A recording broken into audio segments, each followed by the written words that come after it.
Hello friends, मैं वीरू चौहान। संयम UPSC में आपका स्वागत है। जैसे कि आपको पता ही है कि हमारी ज्योग्राफी की सीरीज चल रही है एनसीईआरटी की 6th क्लास की। तो उसका आज 4th चैप्टर है। वैसे तो चैप्टर बहुत नॉलेजेबल हर किसी को पता है क्योंकि बेसिक्स है और ज़्यादातर उन्होंने ज़िंदगी में इस चैप्टर से गुजरे हुए हैं। पूरा इसमें समझना कुछ ज़्यादा नहीं होता, पर ईजी चैप्टर है, फिर भी इंपॉर्टेंट लेके चल रहे हैं और हम पूरी एनसीईआरटी को ले रहे हैं, इसलिए हम इस चैप्टर को भी लेंगे, किसी को दरकिनार नहीं करेंगे। तो आइए वीडियो शुरू करते हैं। ठीक, तो ये सारा कुछ लिखा हुआ है, आगे देखते हैं। मानचित्र। मानचित्र को इंग्लिश में वैसे तो पता ही है आपको, मैप्स कहते हैं। ठीक, उसके बाद आप पिछले अध्याय में ग्लोब के महत्व के बारे में पढ़ चुके हैं। ग्लोब के अध्ययन में कुछ सीमाएं होती हैं। जैसे ग्लोब के अध्ययन आपने देखा होगा, ग्लोब गोल होता है, जैसे पृथ्वी का आकार होता है उसी तरीके का ग्लोब होता है। उसमें सारे कॉन्टिनेंट सब कुछ यहाँ पे दिखाया जाता है, कौन सा देश कहाँ है, सब कुछ है। तो आप उसको ना सपाट, हम जिंदगी में चलते कैसे हैं, एक सपाट जगह पर रहते हैं। जैसे रोड होगी, जाना है कहीं पे, तो वो प्लेन समतल चीजें हैं, गोल में गुलाई में नहीं होता। इसलिए कुछ सीमाएं होती हैं। इसकी ये सीमाएं हैं कि आप सब कुछ सही से नहीं जान सकते ग्लोब में। जब हम पूरी पृथ्वी का अध्ययन करना चाहते हैं, पूरी पृथ्वी में समुद्र, महाद्वीप सब कुछ आ जाता है, महासागर वगैरह सब, देश सब कुछ आता है, ठीक है, तब ग्लोब हमारे लिए काफी उपयोगी होता है। क्योंकि हमें बस ये जानना होता है कौन सी चीज कहाँ पे है, और पृथ्वी का आकार गोल है इसलिए ग्लोब भी गोल ही तरह है एक तरीके से। लेकिन जब हम पृथ्वी के केवल एक भाग को जानते हैं, जैसे कि किसी देश को जानना चाहते हैं, पर्टिकुलर देश हो गया, राज्य हो गया, जगह होगी, सिटी होगी, तो उसके लिए हम मानचित्र की आवश्यकता पड़ती है। वो हम ग्लोब पे अच्छे से और बेहतर से नहीं जान सकते, वो हम फिर मानचित्र पे ही जानेंगे। ऐसी स्थिति में मानचित्र का उपकरण उपयोग किया जाता है। जब हमें ये जानना होता है तो उपयोग किसका? तो मानचित्र का। मानचित्र पृथ्वी की सतह, ये डेफिनेशन है मानचित्र की।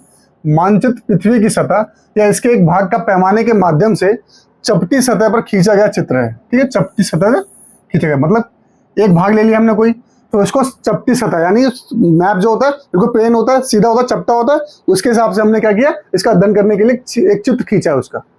लेकिन ये गोलाकार सतह को पूरी तरह से चपटा करना असंभव है, जो कि ग्लोब के बारे में बोला गया है। ग्लोब क्या है? गोल, और उसको गोल को चपटा करना असंभव है। ठीक, मानचित्र हमारी विभिन्न जरूरतों के लिए आवश्यक है। कुछ मानचित्र एक छोटे क्षेत्र को, एक कुछ तथ्यों को दर्शाता है, जबकि बहुत मानचित्र एक बड़ी किताब की तरह तथ्यों, जैसे एटलस भी कहते हैं, जिसमें बहुत सारे मानचित्र एक साथ हो जाते हैं, उसे एटलस कहते हैं। याद रखने की बात। दूसरे मानचित्र में एक बड़ी किताब की तरह तथ्य हो सकते हैं। जब बहुत से मानचित्रों को एक साथ रख दिया जाता है तब उसे एटलस कहते हैं। एटलस कहते हैं जब, एटलस क्या है? Collections of maps. एटलस को क्या कहते हैं? एटलस कलेक्शंस ऑफ मैप्स, उसे एटलस कहते हैं। ठीक है, ये सारी डेफिनेशन आपको पता होनी चाहिए। एटलस विभिन्न प्रकारों तथा अलग अलग पैमाने में खींचे हुए मापों पर आधारित होता है। मानचित्रों से एक ग्लोब की अपेक्षा हमें ज्यादा जानकारी प्राप्त होती है। सच बात है, मानचित्र से हमें मैप से ज्यादा जानकारी प्राप्त होती है। कभी भी आपने देखा होगा ग्लोब नहीं रखता, मैप ही रखता अपने पास, कहीं दिशा में जाने के लिए, डिस्टेंस के लिए, हर चीज के लिए। मानचित्र विभिन्न प्रकार के होते हैं, जिनमें से कुछ को नीचे वर्णित किया गया है। और मानचित्र के प्रकार देख लीजिए, क्या है? एक है भौतिक मानचित्र। भौतिक मतलब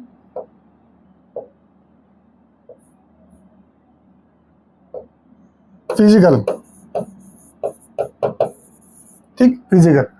पृथ्वी की प्राकृतिक आकृतियों, जैसे कि पर्वत हो गया, पठार हो गए, मैदान हो गए, नदियां होगी, महासागर इत्यादि को दर्शाने वाले मानचित्र को भौतिक कहते हैं। भौतिक या उच्चावच को कहते हैं रिलीफ।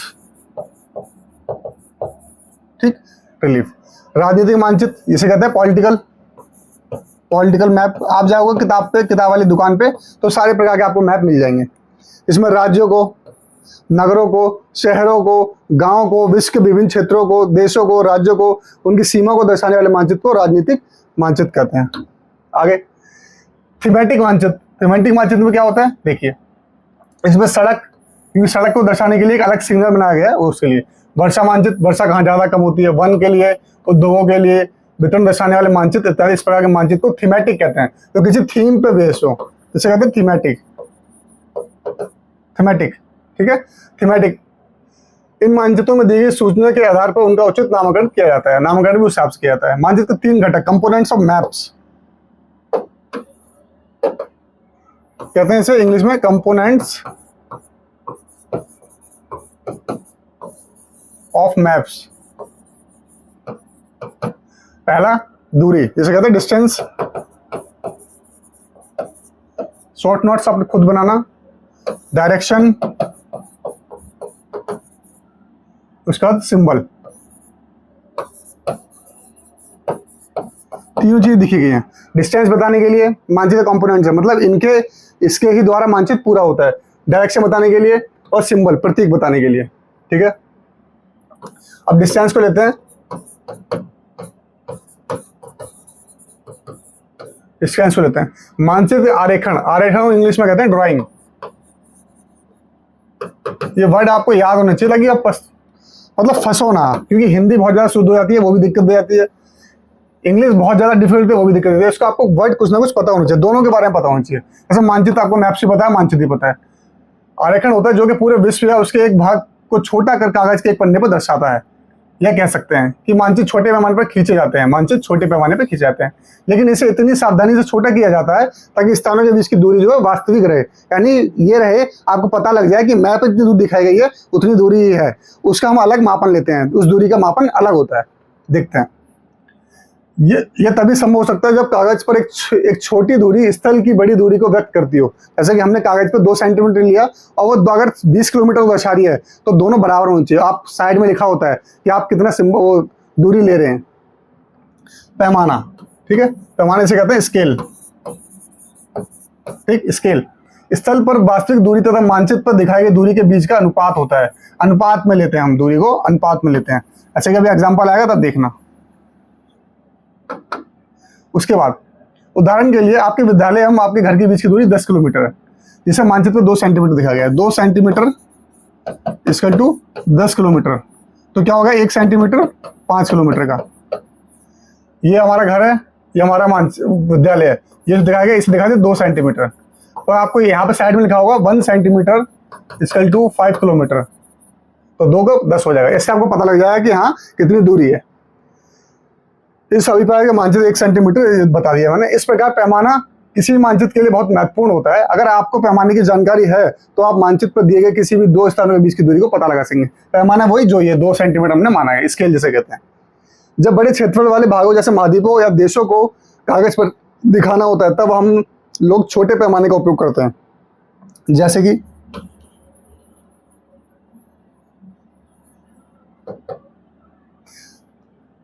जब बड़े क्षेत्र वाले भागों जैसे महाद्वीपों या देशों को कागज पर दिखाना होता है तब हम छोटे पैमाने मतलब small scale maps, small scale,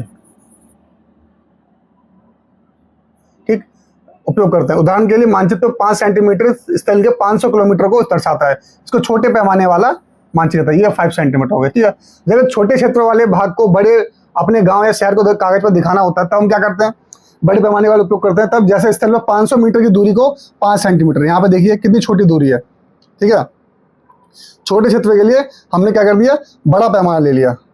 स्थल पर 500 मीटर दूरी को दिखाया जाता है ज़्यादा। इस प्रकार के मानचित्र को बड़े पैमाने वाला कहा जाता है, बड़ा पैमाना वाला, ठीक है। तो इससे बड़े पैमाने वाले मानचित्र छोटे पैमाने वाले मानचित्र की अपेक्षा अधिक जानकारी प्रदान करते हैं। तो ये बड़े पैमाने मतलब जो छोटा दिखाया गया है, जो जहाँ क्षेत्रफल छोटा जहाँ दिखाया जाएगा वो सटीक ज़्यादा होगा।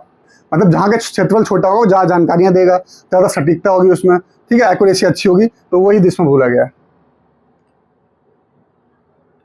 ये देखो जैसे ये दिखाया गया, ये हमारा सुंदरपुर गांव है, उसके आसपास का क्षेत्र, वो सब दिखाया गया छोटा। अब यही बड़ा होता तो नहीं दिखाया जा सकता इतना। देश को दिखाओ तो देश को देश से दिखा सकते, फिर स्कूल भवन ये सब दिखा सकते आप, ठीक है। ये इसलिए जहाँ पे छोटे पैमाना, जहाँ पे छोटी जगह दिखानी होगी वो सटीक होगा ज़्यादा, ये याद रखना। क्या बोला इसमें, और बड़े पैमाने वाले मानचित्र छोटे पैमाने वाले मानचित्र की अपेक्षा अधिक जानकारी प्राप्त करते हैं।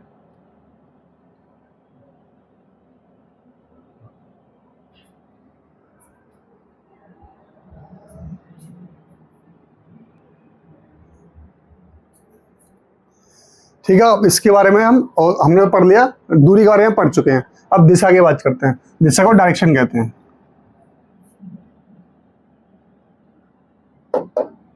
इसे डायरेक्शन कहते हैं, ठीक। अधिकतर मानचित्रों में ऊपर दाहिनी तरफ तीर का निशान होता है। ये देखिए, ये तीर बना हुआ है, ये दिशा दिखाता है उत्तर। अगर आपने उत्तर दिशा पता कर ली तो आप बाकी दिशा पता कर सकते हैं। जिसके ऊपर ऊ लिखा होता है, इस तीर का निशान उत्तर दिशा को दर्शाता है, इसे उत्तर रेखा कहा जाता है। उत्तर रेखा कहा जाता है, ठीक। उत्तर रेखा, जब आप उत्तर के बारे में जानते हैं तब आप दूसरी दिशाओं जैसे पूरब, पश्चिम, दक्षिण इनको पता कर सकते हैं। 4.2 में 4 प्रमुख दिशाओं उत्तर, दक्षिण, पूरब, पश्चिम को दिखाया गया है। वे प्रधान द्विबिंदु कहे जाते हैं। इसे क्या कहते हैं? प्रधान द्विबिंदु।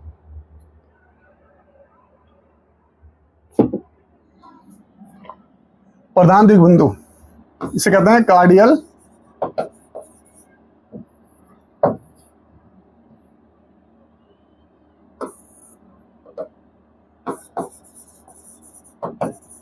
कार्डियल पॉइंट्स।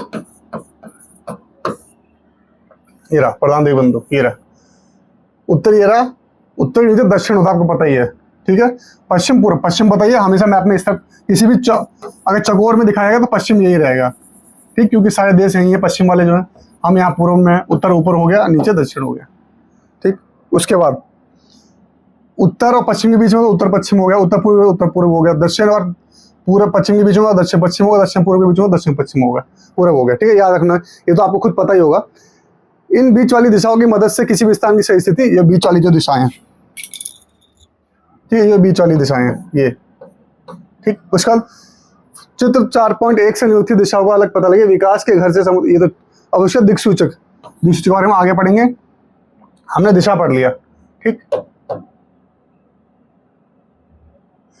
हम दिक्सूचक की सहायता से किसी स्थान की दिशा का पता लगा सकते हैं। यह एक यंत्र है जिसकी सहायता से मुक्त दिशाओं का पता लगाया जाता है। दिक्सूचक कहते हैं कंपास, ठीक है। तो कंपास इसकी सहायता, इसकी चुंबकीय सुई दिशा हमेशा उत्तर दक्षिण में होगी। जो कंपास होगा उसकी सुई ऐसे होगी, यह उत्तर, यह दक्षिण। इस दिशा में हमेशा चुंबकीय मतलब मैग्नेटिक कंपास की बात हो रही है,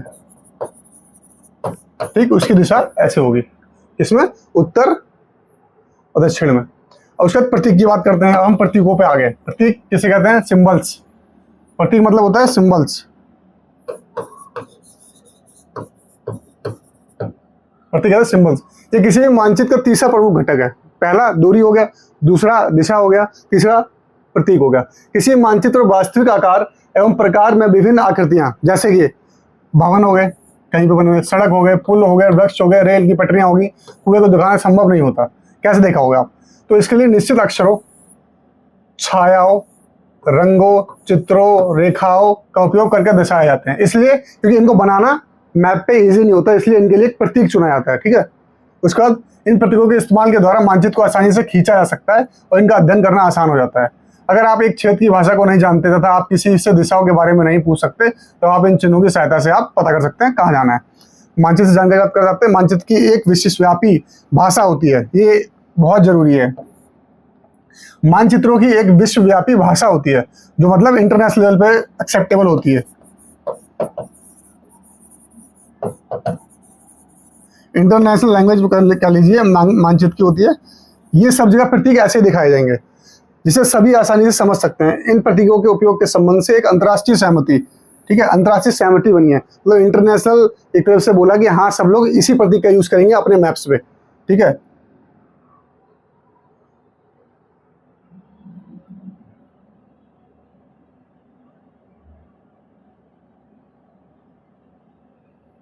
इसे कहते हैं हाँ रूढ़ प्रतीक। हाँ रूढ़ प्रतीक जो है, जैसे ये दिखाए गए हैं, जो मैं बता रहा था, कहाँ गए ये रे, इन्हें कहते हैं रूढ़ प्रतीक। जैसे ये रेलवे लाइन की ये लाइन, बड़ी line, metre line, railway station, ये सब दिखाया गया। RS लिखा रेलवे स्टेशन। पक्की कच्ची सड़क, ये पक्की सीधी गई है, कच्ची ऐसे टूट टूट के गई है। अंतर्राष्ट्रीय राज्य, जिला, अंतर्राष्ट्रीय राज्य हो गए, फिर जिला हो गया, फिर ये अंतर्राष्ट्रीय, ये अंतर्राष्ट्रीय हो गया, राज्य हो गया, जिला हो गया। अंतर्राष्ट्रीय में 2 डॉट आएंगे और मोटे बिंदु, इसमें 3 डॉट आएंगे, 3 लाइन होंगी, 2 डॉट होंगे, उसमें 3 सारी डॉट नहीं होंगे, खाली जिले में। नदी, कुआं, तालाब, नहर, पुल। नदी का येरा ब्लू का, जितने पानी की चीजें ब्लू दिखाएंगे ज्यादातर। कुआं ये इसमें दिखा नहीं सकते पूरा, तो कुएं को ऐसे ही ब्लैक स्पॉट बना दिया गया है ज्यादातर। और कलर इसमें नीला, हरा और काला यही यूज किया जा रहे हैं। और ठीक है, पॉन्ड येरा जिसे तालाब कहते हैं। नहर ऐसी जा रही है, ये लाइन नहर की है, ठीक है, ऐसे याद रखना। पुल ऐसे, ये पुल के लिए बारे में बोला गया है। मंदिर, गिरजाघर, मस्जिद, छतरी, इनके बारे में बताया गया है सारे। Post office, telegraph office, police station, ये PS लिखा जाता है इसको। बस्ती, कब्रिस्तान, ये बस्ती होगी जो सेटलमेंट्स कहते हैं उसे, कब्रिस्तान का ये रहा। पेड़, घास, ये रहा पेड़, ये रहा घास। ये ऐसे इंटरनेशनल कहते हैं, रूढ़ चित्र कहते हैं, रूढ़ प्रतीक, इसे कहते हैं कन्वेंशनल सिंबल, इसे कहते हैं रूढ़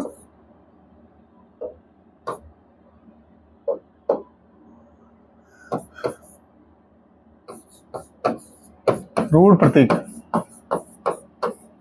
ठीक।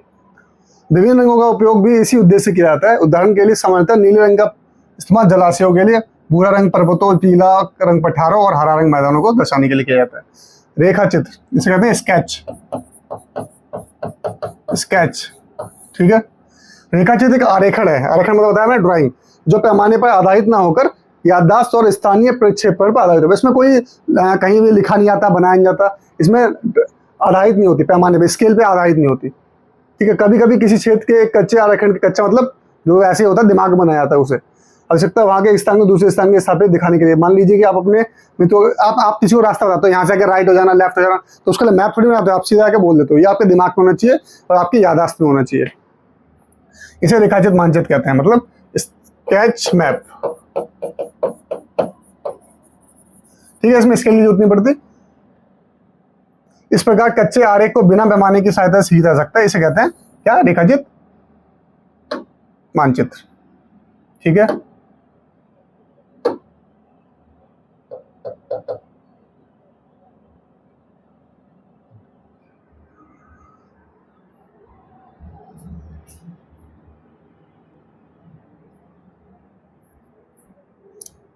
ठीक है। इसके बाद आता है खाका। खाका मतलब होता है, इसे कहते हैं एक तरीके से प्लान। खाका मतलब प्लान। ठीक। एक छोटे क्षेत्र या बड़े पैमाने पर खींचा गया रेखाचित्र खाका कहलाता है। छोटे क्षेत्र या बड़े पैमाने पर, पैमाने मतलब स्केल पे, एक बड़े पैमाने पर वाले मानचित्र से हमें बहुत सी जानकारियां प्राप्त होती हैं, लेकिन कुछ ऐसी चीजें होती हैं जिन्हें हम कभी कभी जानना चाहते हैं, जैसे किसी कमरे की लंबाई चौड़ाई, जिसे मानचित्र में नहीं दिखाया सकता। जैसे कि आप बोलते हैं मुझे घर बनाना है, तो ऐसा करके एक लंबाई L ले लोगे, ब्रेथ ले लोगे, L ले लोगे, B ले लोगे, कितना है 10 है, ये 20 है, ऐसे करके ले लोगे, तो उसे क्या कहते हैं? ये खाका, ये प्लान पे होते तरीके से, जिसे मानचित्र में दिखाया जा सकता है। उस समय हम लोग बड़े पैमाने वाले एक रेखाचित्र खींच सकते हैं, जिसे खाका कहते हैं। खाका मतलब प्लान हो गया। अब ठीक है, स्कूल भवन NCERT बेवल पोर्टल देखें। इस पोर्टल पर उपलब्ध सैटेलाइट चित्रों पर अपने आसपास का मानचित्र ऑनलाइन बनाएं। ठीक है, कर सकते हैं आप जाके। अब देखते हैं कुछ क्वेश्चंस। मानचित्र के 3 घटक कौन कौन से हैं? अभी बताएं, बहुत बार बताएं। परिणाम बिंदु कौन कौन से बता दिया आपको। मानचित्र के पैमाने से आप क्या समझते हैं, ये बता दिया आपका। ग्लोब की अपेक्षा मानचित्र अधिक क्यों सहायक है? क्योंकि गोल भी चीज, किसी भी गोल चीज को आप चपटा नहीं कर सकते, और मानचित्र चपटे होते हैं, और हमारे जो राज्य, देश, इन सबको दिखाने में आसानी रहती है। मानचित्र एवं खाका के बीच अंतर बताइए आप, ये बताना पड़ेगा आपको। कौन सा मानचित्र विस्तृत जानकारी प्रदान करता है? बताया था मैंने। प्रत्येक किस प्रकार मानचित्रों के अध्ययन के सहायक होते हैं? यही बताया आपको। बच्चों के विवरण को दिखाने वाले मानचित्र किसे कहते हैं?